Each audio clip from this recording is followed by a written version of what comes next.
Yes, I'm not affiliated with Redwood Pride in any way, but I have a very specific rebuttal to a claim made last week at the COPP police oversight meeting in the council chambers. Welcome, Miss. Thank you. Unlawful policies are counterculture to who we are. The law is supposed to be our protection. The sheriff is truly our last line of defense. The unlawful policies have pitted law enforcement against law-abiding men and women in a terrible way. I want to speak about Leslie Costanello promoting an event with her platform and through the Ink people. I want to state very clearly I have no issue with lifestyle choices. I'm a libertarian American. I respect everyone's lawful rights, whether I agree with them or not. As a public official, Leslie Castellano is, by definition, a mandated reporter and is required to, by law, report child abuse, not encourage it. The all-age Redwood Pride event exposed children to lewd acts and pornographic materials by hosting a drag show for all ages in a public school. This grant money and Leslie Castellano will be held accountable. We wanted all of them arrested at that drag show, and we still do. Children deserve a childhood. They deserve to be protected from predators who enjoy committing lewd acts around them and wish to include them. I encourage all men and women of Humboldt County to get on the Department of Justice's website and file a complaint against Leslie Castanello immediately. She will be held accountable. 47 law enforcement officers who failed their psych evaluations have been dismissed in California this month. They are being held accountable. The Institute for Justice is suing the Board of Supervisors for abatement issues. They are being held accountable. Thomas Edrington has personally obtained multiple FOIA requests, and they are all posted on his website, Transparency Humboldt Coalition. They will all be held accountable. If anyone knows Humboldt at all, we all know we're behind the times here. We are slow moving, back to the land, lovers of nature.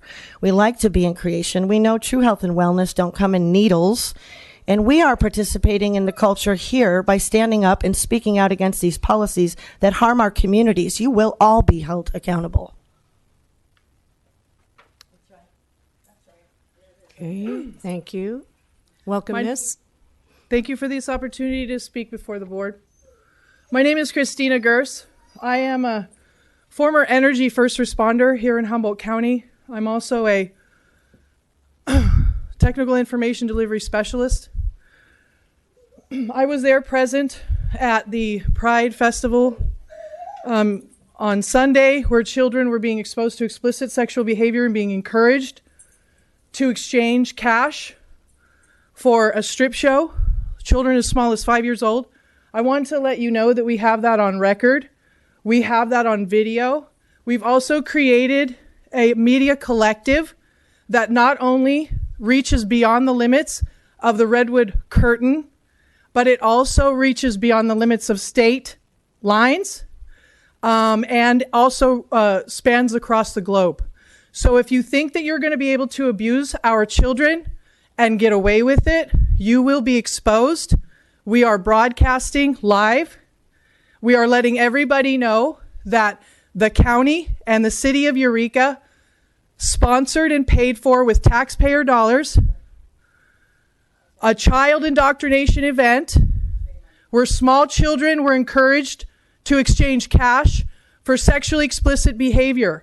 Leslie Castanello, or whatever her name is, was informed of this explicit, disgusting, vile pornography.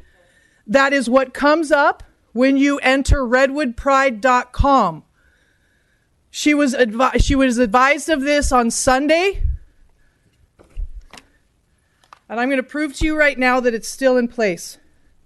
This is horrible leadership. This is the live pornographic site that comes up when you type in redwoodpride.com.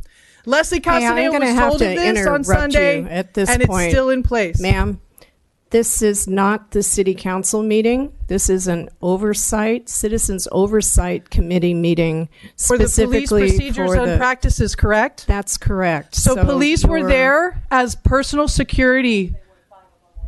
And there can only be My taxpayer dollars that I've paid into do not approve one person that. speaking at a time, please. So if we'll have to ask you to leave if you will not be quiet in the audience, please.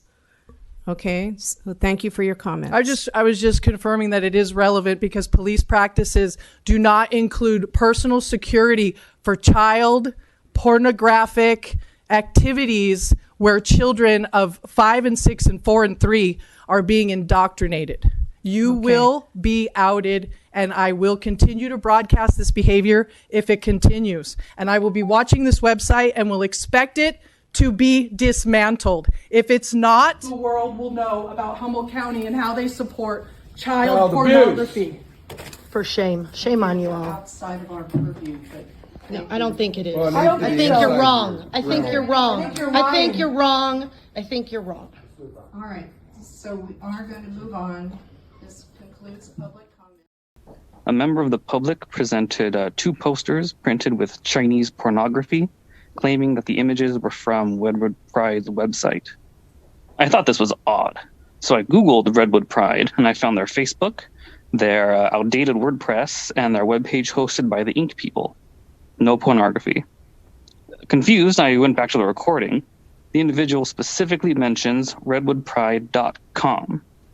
Sure enough, Chinese pornography.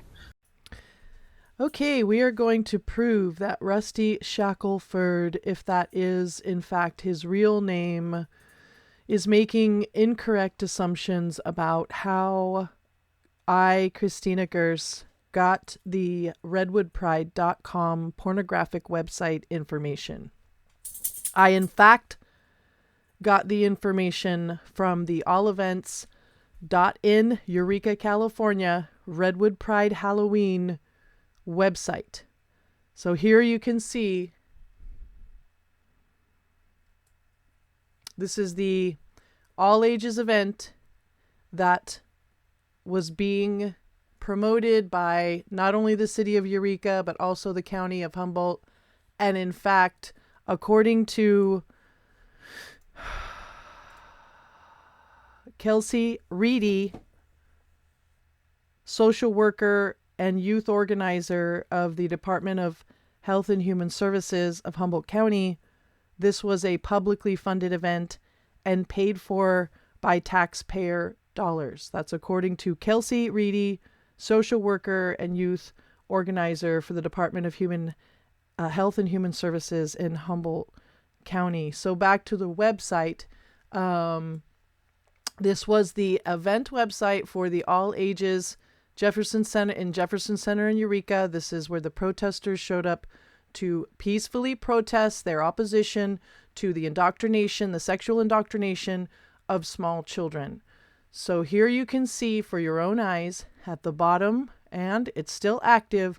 So you can see if you go into this event, I will link it in at the bottom of this YouTube video. You can see that redwoodpride.com is proudly displayed at the bottom of the event. So this Rusty Shackelford is exactly where I got the redwoodpride.com information. You assumed that I incorrectly searched it. You assumed incorrectly. You also assumed incorrectly that every one of the older generation is technically challenged. That is also an incorrect assumption. Thank you. This next part's all public information. RedwoodPride.com is owned by a company based out of Hong Kong. The company's name appears to translate to "No One is King." The website's physically served from Hong Kong, and the name servers are physically within mainland China. This Hong Kong company registered redwoodpride.com for about $12 4 months ago. This is common on the internet. These companies can register thousands of names at a time, $12 a pop, automating the process with the hope that at least a few people will want some of those names and will be willing to pay tens of thousands of dollars for the perfect website name for their great new business idea. I invite this person, who is actually in the Zoom meeting right now, to type her first and last name, no space between them, followed by .com, and she'll be very surprised at what she sees. Thank you. Okay, well, that was actually quite a bit of technical information, wasn't it? I didn't know any of that before the meeting, the city council meeting on my birthday. So that's interesting. Let's try it out. Let's test it. Sounded like an invitation to me. Also kind of sounded like a confession. But that's just me. So what happens when we type in ChristinaGers.com? Let's see.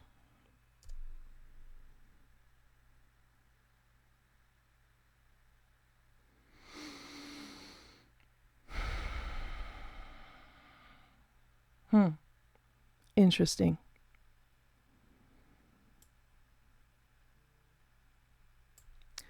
Very interesting. So, looks like I've been doxxed. I believe that would be considered cyberbullying. So, that's enough of that.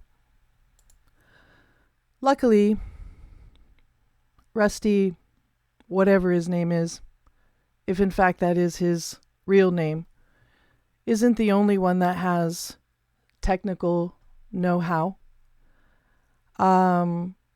So I looked up the domain information for ChristinaGers.com to see when it had been created, because it really did sound like a confession of sorts. The information was all delivered so well. An expertise definitely being demonstrated there. So anyway, I found out that, oh, looky here. Halloween 2022 is when the domain name ChristinaGers.com was linked to the pornography that you see on the screen. 4:05 p.m. You can see that it's coming from Ontario, and that it has a code that says CA. I wonder if that stands for California. So anyway, that's just some information to take in after all of the information that Mr. whatever his name is just gave us.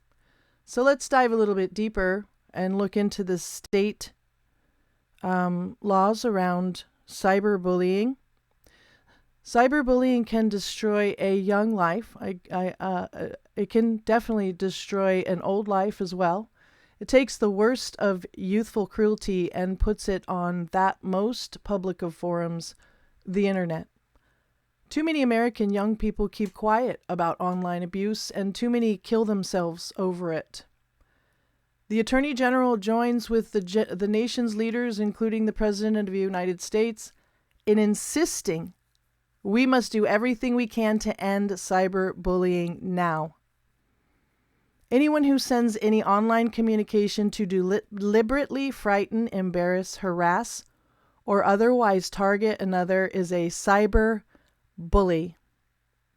Did you hear that? Rusty, whatever your name is, you are a cyber bully. The cyber bully can use instant messenger, email, websites, diary sites, online profiles, interactive games, tablets, and cell phones to assault his or her victim, which in this case is displayed on the website Christina Gers. Most of the time, the cyberbully knows the victim, but not in this case. And most of the time, cyberbully has been bullied too. If you've been bullied, Mr. Rusty, whatever your name is, I really hope that you heal around that, because I believe it was Sister Wanna Little that said hurt people, and this is definitely hurting me physically and my complex PTSD that ended my very prestigious and celebrated career in the energy industry. Racism, intolerance, and fear can also play a role. So that's the California state information. Let's look into federal charges. So cyberbullying laws, charges, and statute of limitations. Cyberbullying is using technology to threaten, harass, embarrass, or target another person. It's very interesting that Mr. Rusty, whatever his name is, actually confessed to this crime in front of everybody in the city council. Some of the most common types of cyberbullying include threats on online social media, rude texts, mean or negative tweets, posting personal information or videos that are intended to hurt and embarrass someone. I wonder when we listen to the audio of Mr. whatever his name is, I wonder if his intent is to hurt and embarrass me. I'll let you listen to that again and you can make up your own mind about that. Anyway, this is Power Girl, Christina Gers. Thank you for listening. And God bless. I invite this person, who is actually in the Zoom meeting right now, to type her first and last name, no space between them, followed by .com. And she'll be very surprised at what she sees. Thank you.